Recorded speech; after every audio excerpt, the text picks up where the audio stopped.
يا إخوة، أنا أشهد لله أن لله في أهل طاعته ومعصيته أسرار لا يعلمها الكرام الكاتبون.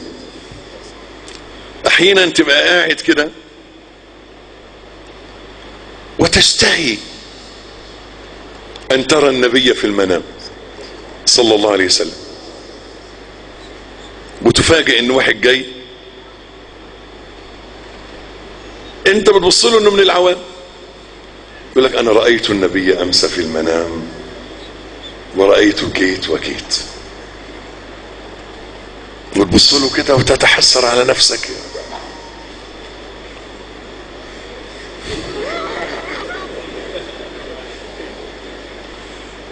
أنا قلت لكم القصة الجميلة دي قبل كده. رحنا المدينة فلقيني رجل في الحملة اللي احنا رايحين نحج فيها، حليق ومربي شنب وكده، واول ما قابلني راجل صعيدي من الصعيد الجواني من الناس الطيبين، اخدني بالحضن حضن جامد، خد نص لحيتي في بقه وهو بيبوس.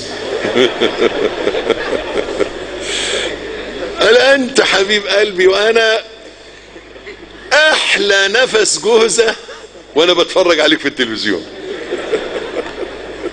نفس شيشة.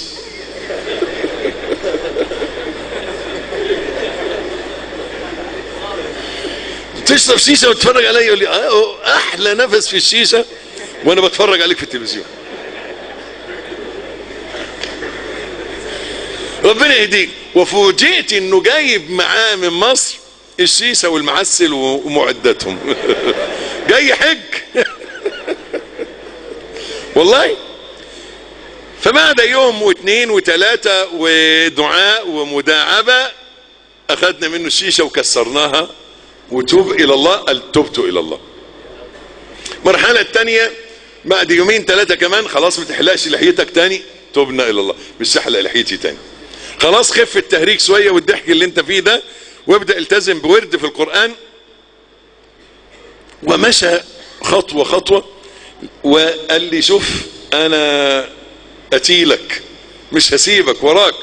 وفعلا حجينا مع بعض، ولينا عادة ان احنا يوم عرفة بننزل من عرفة مشي لحد مزدلفة، نقعد نبيت في مزدلفة في الشارع كده، ونصبح نمشي بعد شروق الشمس الى منى نرجم الجمرات، وبعد كده نروح نحلق ونلبس ملابسنا وننزل على مكة نطوف ونسعى. هو قال لا لا لا لا لا لا، سيبك من النظام ده بتاعك، انا عايز اطوف واسعى بلبسي المترب ده بالاحرام. يا عم بنروح نستحمى ونغير الاول ونحلق؟ لا، هنطوف بالاحرام. قلت له ماشي. وفعلا نزلنا من مزدلفة الى منى، رجمنا ونزلنا من الرجمة على طول على مكة بالملابس الاحرام، طفنا وسعينا. بعد ما طفنا وسعينا عم الحاج حنفي، خلصنا سعي، والواحد ساعتها بقى بيبقى خلاص ايه،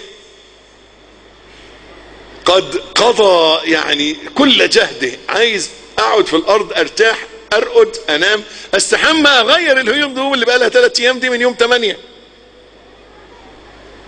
قال لي انا نفسي اصلي ركعتين في حجر اسماعيل. يا عم الحاج احنا تعبانين والدنيا زحمة، خلينا نروح نستحمى وبكرة نبقى نتصرف في الموضوع ده. قال لي لا والله لا نصلي، طلاق 3 لا احنا مصليين.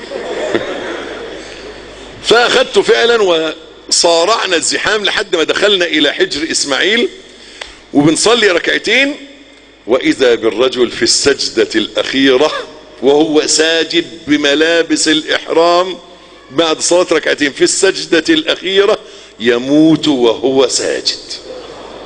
والله بقدر فرحتي للرجل انا شعر راسي بيشيل الان، كان حزني على نفسي. فعلا رفعت راسي في السماء كده، قلت يا رب، طب انا اللي اموت الموتة دي، انا اللي نفسي فيها. رجل التزم 15 يوم من 1 ل 11، 10 ايام، من 1 ذي الحجة ل 11 ذي الحجة. سبحان الله العظيم. لذلك زي ما بقول لك كده، ولله في اهل طاعته ومعصيته اسرار لا يعلمها الكرام الكاتبون. اوعى تبص لحد كده بعين الاحتقار. مين ده؟ انت عندك علم ايه؟ انت تعرف إيه؟ قد يكون خير عند الله منه. انا بقول لك اشهد الراجل ده افضل مني واحسن مني واقرب الى الله مني، وفي درجة دلوقتي على ان ارجو ذلك، ارجو لله، نحسبه كذلك والله حسيبه، ان يموت وهو محرم بعد ان وقف بعرفة وهو ساجد في حجر اسماعيل، يعني جوه الكعبة. سبحان الله، سبحان الله.